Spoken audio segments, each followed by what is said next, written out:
What's good, Internet? My name is attackslug, and welcome to my WWE No Mercy 2016 predictions video, or should I say... WWF No Mercy.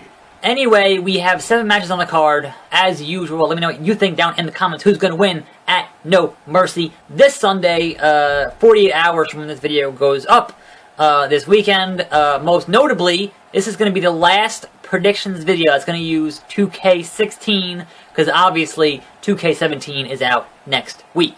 That being said, let's get down to these 7 matches and 1 interaction that's going to happen here at No Mercy this coming Sunday. So your kickoff show starts with Jack Swagger and Baron Corbin, and man, I really don't care either way. Like, I could not even wager a guess. It might be a double count out. It could be just a brawl that gets out of control. Like, it's not the most important thing in the world. I think Baron Corbin could use some momentum after losing to, or having that back and forth with Dolph Ziggler for fucking forever on pre-shows, and Baron Corbin is like Mr. Pre-Show at this point. So that's, I mean, hey, at least they got Dolph Ziggler back onto the main show and not the fucking kickoff. Anyway, I'm going to say official prediction here. I'm going to go Jack Swagger. Just because they got, like, you made this whole deal. Okay, his Raw contract, which lasted a whole 2 months, is up. Going to SmackDown, first big feud angle, and he loses it? Like, sure. Give it to Swagger. Honestly, I don't care. So, your 1 interaction for the evening will be somebody that you guys know, and that I know, and that's Kurt Hawkins, is going to be on in the ring, supposedly, at No Mercy. Whereas he's been on SmackDown on, like, the dark matches. He hasn't actually been on TV yet, outside of those bizarre-ass promo vignette things he's been doing.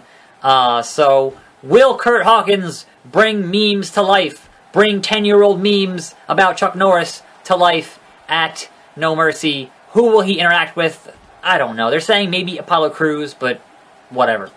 Anyway, we have Nikki Bella versus Carmella in one of 2 women's matches on this card, which, you know, the whole revolution worked, you guys. We have more than 1 match on the card, and they both have a storyline, which is cool, and I'm excited to see how it plays out. But certainly, Nikki and Carmella, the story is that Carmella has just been continually attacking the fuck out of Nikki Bella every single step of the way, so this should be your pay-per-view retribution. Finally, a one-on-one contest where Nikki beats Carmella. That's kind of how you should have this story. If Carmella wins, then what was the point of having her attack Nikki 8,000 times and then just have her squash her and then what? Like, just purely in terms of in-ring work, I think Nikki is leagues above Carmella, who certainly needs to work on her in-ring stuff. So that's the way I think that'll go. The other women's match is for your SmackDown Women's title, and that is your champion Becky Lynch versus Alexa Bliss. And I think that they're going to continue to keep that belt on Becky Lynch for a little bit and have her run through all the different contenders month after month. Like, never kind of have like a multi-month deal, but kind of month after month defeating each of the women on that roster. That is why she was the #1 draft pick for SmackDown for the females, to put that belt on her and give her the Roman Reigns treatment, make her look strong. So I think that makes a lot of sense there. Not that I wouldn't mind seeing the belt on Alexa, or, you know, wouldn't mind seeing more of Alexa on TV every week. That'd be fine by me. But I think for the time being, you build that division around Becky Lynch. Next up, we have your tag team title match as Cena hits the 5-knuckle shuffle there. Poor Ambrose.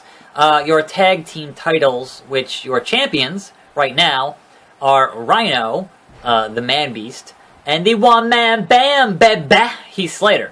And they are fighting the Usos, who are now heels, with a new theme song, which is fantastic, a new look, and that's great. Like, if you're going to turn from face to heel either way, change your fucking theme song, seriously. Certainly going from face to heel, you want a more, you know, mean theme song. Like Rikishi, he was a bad, bad man. Anyway, this one, I'm not sure how long this Heath Slater and Rhino tag title reign should really be.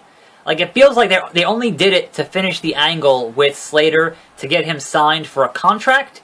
It never felt kind of like a long-term deal, because it always feels like eventually you get those tag team titles onto American Alpha, and you build the division around American Alpha. So, that being said, I think that Slater and Rhino will lose at No Mercy to the Usos, and then, you know, next month the Usos lose to American Alpha. I think that makes the most sense.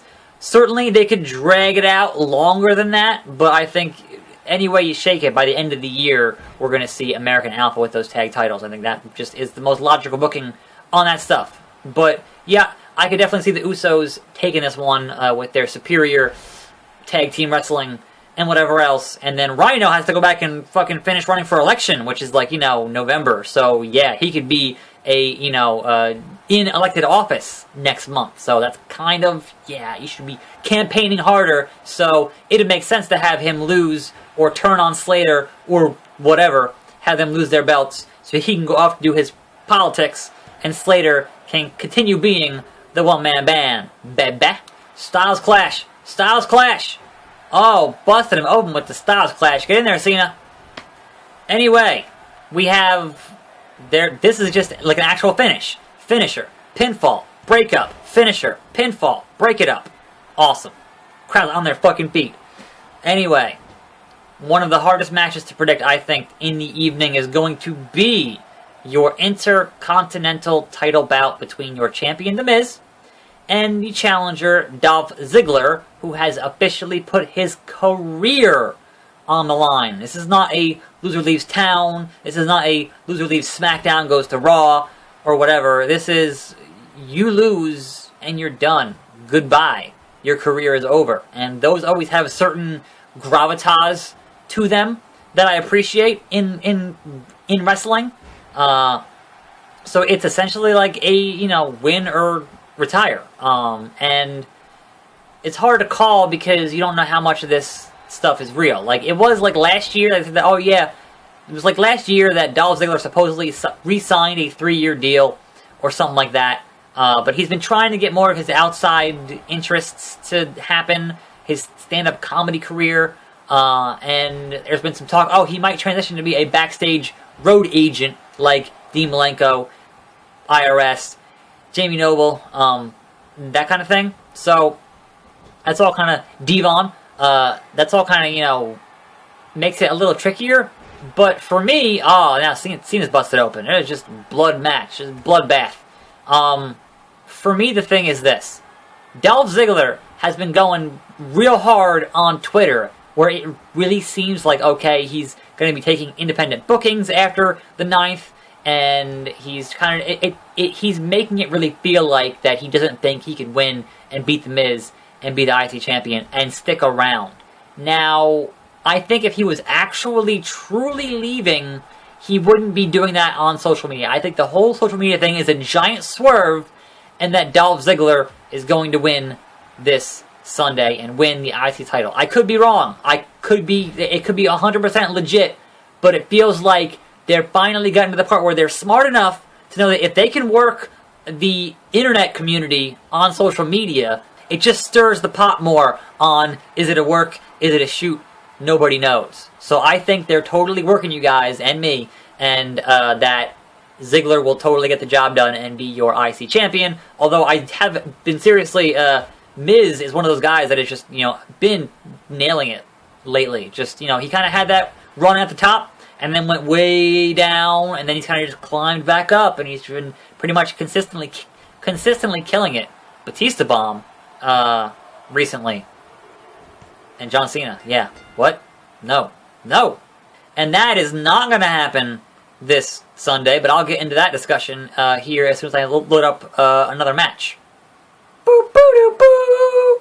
So next up, we have Randy Orton versus Bray Wyatt. A match like 3 months in the making because Orton got brutalized by Brock Lesnar and could not fight at the previous pay-per-view of Backlash, and instead they had Bray Wyatt versus Kane for some fucking reason, and Randy Orton like came in and did like one RKO or something like that. I think that was what happened. I don't even remember anymore.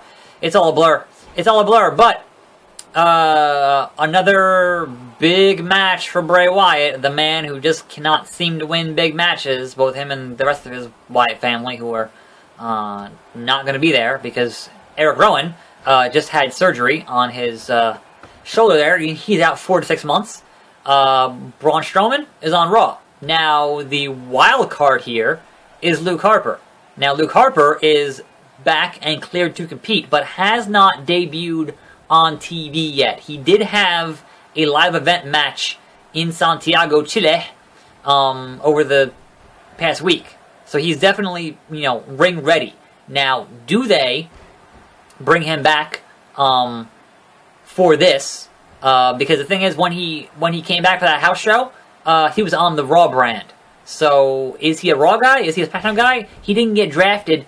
Nobody knows. Like, anyone who was injured didn't get drafted, so it's kind of remains to be seen whether or not Luke Harper shows up at this event. I think otherwise, Randy Orton wins. Like, you had all that shit with Brock Lesnar, and you need to give Randy a strong win here. This is what I predicted last time, was that Randy Orton would win when the match ended up not happening. But this time, for sure, Randy Orton will do what Randy Orton does, hit that RKO on Bray Wyatt, and somehow I can see some kind of a Sister Abigail into an RKO sequence. Somehow. I'm not really sure how in my head that works yet, but somehow. So yeah, Randy Orton on the outside chance that Luke Harper shows up, then Bray Wyatt. But I think either way, Randy Orton needs to kind of have that strong win here, and Bray Wyatt kind of never wins, so he never wins when it counts. Anyway, your main event of the evening, your world champion, the face who runs the place, the champ who runs the camp, AJ Styles, the chump who runs the dump, according to Dean Ambrose, versus Dean Ambrose, versus the actual face who runs the place, John Cena, in a triple threat match for the world title on SmackDown. Now, we know that John Cena is leaving to go film American Grit Season 2 on Fox. So John Cena, not going to win here. Not going to hit that 16-time to tie Flair's record. It's just, like, logically, you're not going to pull a Brock Lesnar and have him win the belt and then leave with it and not be able to defend it for, like, 2 months. That's just not going to happen. That'd be stupid. And, it made more sense when you only had one brand, when it was just, okay, everybody's on both shows. Then you almost fill in the gaps there when Brock wasn't around with the belt. But now there's 2 shows and 2 champions, and you're in a ratings war with each other, so you really can't do that anymore. So that takes Cena out of the equation, which leaves the question, do you give the belt back to Dean Ambrose? I think you don't. I think you leave the belt on AJ Styles and move AJ Styles into a Randy Orton feud, because Orton has already said he wants to work AJ Styles before, so I think that makes logical sense for the next pay-per-view. I don't know what you do with Dean Ambrose after that. I don't know who you have him feud with or get involved with, but I think that makes the most sense to have AJ retain the belt at No Mercy and then perhaps defend against Randy Orton at Survivor Series, which is the end of November. So, there is your show for this Sunday, No Mercy. As always, let me know who you think is going to win down in the comments below. And hopefully, RKO out of nowhere. It'll be a good show, because I really enjoyed Backlash. So hopefully, they continue to be kick out from RKO. It only takes one, Bray Wyatt. If you're fucking up the mythology, it only takes one. And hopefully it's a good show. So, that being said, I'm attackslug. Thanks for watching. More videos every day. And I'll see you next time right here on this channel. And I'm out.